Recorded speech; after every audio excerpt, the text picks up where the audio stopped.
በስመ ስላሴ በስመ አብ ወወልድ ወመንፈስ ቅዱስ አሐዱ አምላክ አሜን። ሰላም እግዚአብሔር አምላክ ምስ ኩላትኩም ይኹን። ስድራ እግዚአብሔር አምላክ ከመይ ውዒልኩም? ኣነ እግዚአብሔር ይመስገን። ክብሪ ይስፋሕ መድኃኔዓለም ኣቦይ። ከምቲ ኣነ ጽቡቕ ዝውዓልኩ ድማ ጽቡቕ ውዕልኩም ክትኮኑ ናይ ኩሉ ግዜ ተስፋይን ትምኒተይን እዩ። ኣሜን። ስንክሳር ዘወርሃ ታሕሳስ ዕለት 1 ባሕቲ ታሕሳስ ባሕቲ ጥዕናና ባሕቲ ሰላም ባሕቲ ፍቕሪ ባሕቲ ንስሓ ባሕቲ ጽድቂ ባሕቲ ምትሕብባር ምትሕግጓስ ይግበረልና ኣሜን። ስንክሳር ድሰምዕ ዘንብብ ፍቕሪ ጎይታ ኣብ ልቡ ይዕንብብ ሓለዋን ጸሎትን ናይ ቅዱሳን ደማ ይረክብ። ዝክረ ጻድቅ ለዓለም ይህሉ ዝኽሪ ናይ ጻድቅ ንዓለም ይዝነብር። ካብ ኩሉ ክፉእ ዘበለ ክድሕኑ ንቅዱሳን ተማሕፀኑ ኣሜን። በዚ ሎማዓንቲ ታሕሳስ 1 ወርሓዊ በዓል ቅድስተ ቅዱሳን ንጽህተ ንጹሃን ወላዲተ ኣምላኽ ኣዴና እዩ። በረኸታ ጸሎታ ኣማላድነታ ኣዶነታ ጣዕሚ ፍቕራ ምስ ኩላትና ይኹን። ባሕቲ ሓጎስ ብድጋሜ ባሕቲ ጥዕና ባሕቲ ደስታ ባሕቲ ጽድቂ ይግበረልና ኣሜን። እንቋዕ ድማ ናብ ሕዳር ታሕሳስ ብሰላም ኣብፅሐና ናይ ጽድቂ ናይ ፍቕሪ ጽቡቕ ንሰምዐሉ ወርሒ ታሕሳስ ይግበረልና ኣሜን። በስመ አብ ወወልድ ወመንፈስ ቅዱስ አሐዱ አምላክ አሜን። ወላዲተ አምላኽ አንደበት ኩነኒ። እንኳዕና ብዓቢ ነቢይ ቅዱስ ኤልያስን ቅዱስ ጴጥሮስ ዘጋዛ ቅድስቲ ቤርሳቤህን ዓመታዊ በዓል ብሰላም ኣብፅሐና ኣብፅሐኩም አሜን። ዓቢ ቅዱስ ኤልያስ ቅድስቲ ቤተ ክርስቲያን ካብ ሊቀ ነቢያት ቅዱስ ሙሴ ቀፂላ ንቅዱስ ኤልያስ ተኽብር። ርእሰ ነቢያት ድማ ትብሎ ንሱ ንሰማይ ዝለጎመ እሳት ዘዝነበ ንፍጥረት ኩሉ ብቓሉ ዝኣዘዘ ኣቦ እዩ።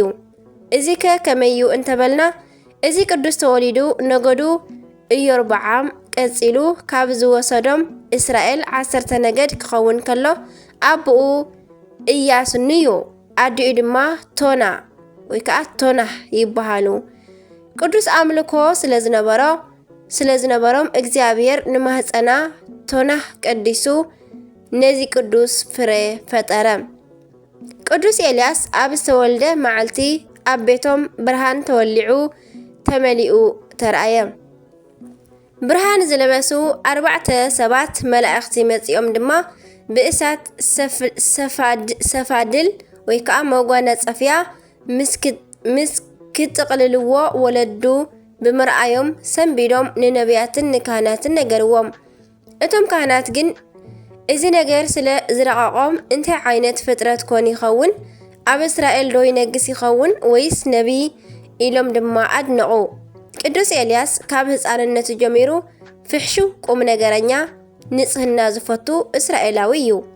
እቲ ወቕቲ ቅድሚ ልደተ ክርስቶስ 900 ዓመት ህዝብን ነገስታትን ዝኸፍእሉ እግዚአብሔር ተኻሒዱ ጣዖት ዝምለኸሉ ጊዜ ነበረ።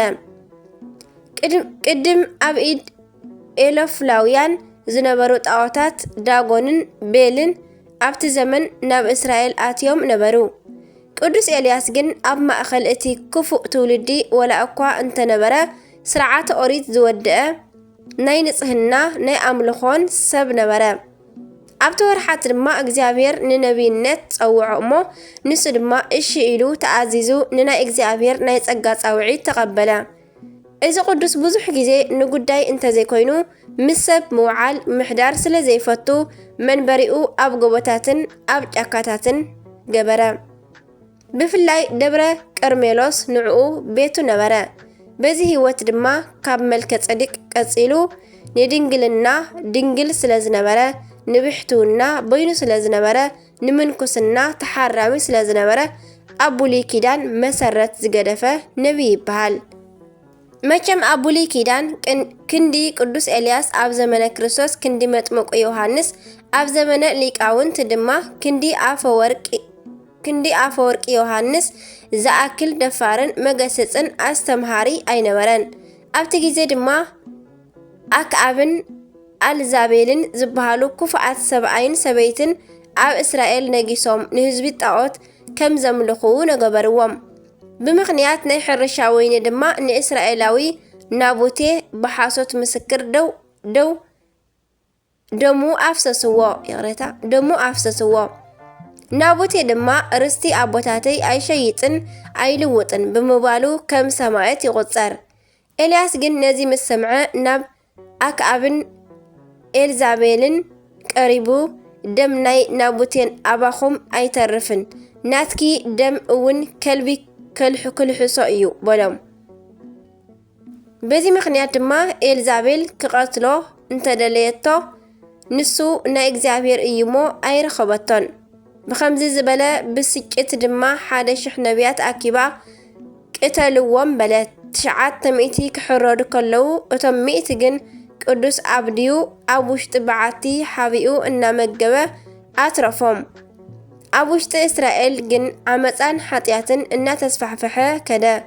ህያብ ናይ እግዚአብሔር እናተመገበ እቲ ህዝቢ ንበዓል ሰገደ።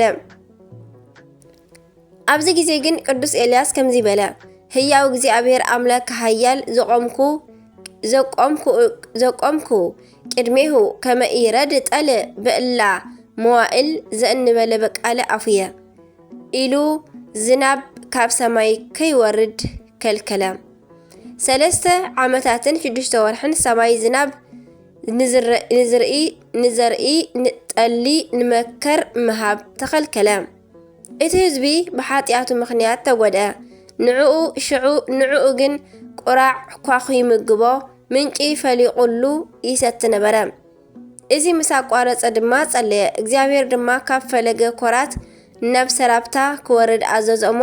ኣብኡ ድማ ኣደ ናይ ነቢ ዮናስ ቅጫ ሰንኪታ ምስ ኣብላዓቶ ቤታ ብበረከት ተመልአ። ወዳ ህፃን ዮናስ እንተሞተ እውን ብጸሎቱ ኣተንስ ኣላ። ቀፂሉ ድማ 7 ግዜ ብትግሃት ጸልዩ ን3 ዓመትን 6 ወርሓትን ዝዓፀወ ሰማይ ከፈቶ። ህዝቢ ድማ በታ ዕለት ካብቲ በረኸት ተኻፈሉ። ቅድሚኡ ግን ምስ ኤልዛቤል 850 ነቢያት ሓሶትን ካህናተ ጣዖታትን ተወዳዲሩ ኣሸነፈ። መስዋዕቲ ሰዊኦም ንናይቱ ጥራይ እሳት ካብ ሰማይ ወሪዳ በላዓትሉ። ነዚ ዝሰምዐት ኤልዛቤል ድማ መታን ክትቀትሎ ኣሳደደቶ። ኣቤቱ ካብ ኣቦታተይ ኣይበልፅን እዮሞ ውሰደኒ ንበይነይ ተሪፈ ኣለኹሞ ኢሉ ምስ ጸለየ እግዚአብሔር ንጣዖት ዘይሰገዱ 7,000 ሰባት ከም ዘትረፈ ንዕኡ ድማ ናብ ብሔረ ህያዋን ከም ዝወስዶ ብስራት ነገሮ። ደኺሙ ደቂሱ ከሎ ድማ ቅዱስ ሚካኤል መልአኽ ኣብ በራቢሩ ተረኣዮ። ዝብላዕ ኣብ ኣገልግል ማይ ድማ ኣቕሪቡ ብላዕ ስተ በሎ። በሊዑ ሰትዩ ደቀሰ። እንደገና ኣብ በራቢሩ ኣብልዖ። ኣብ 3 ግዜ ግን ብላዕ እስከ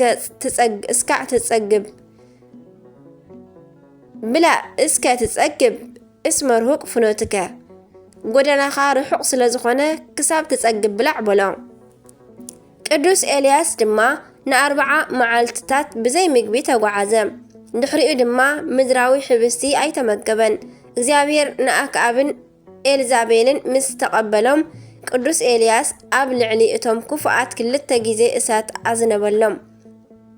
ዝኣርገሉ ግዜ ምስ በጽሐ ድማ ንወዲ መዝሙሩ ንኤልሳዕ እትደልዮ ለምነኒ ምስ በሎ ዕፅፊ መንፈስከ በሎ።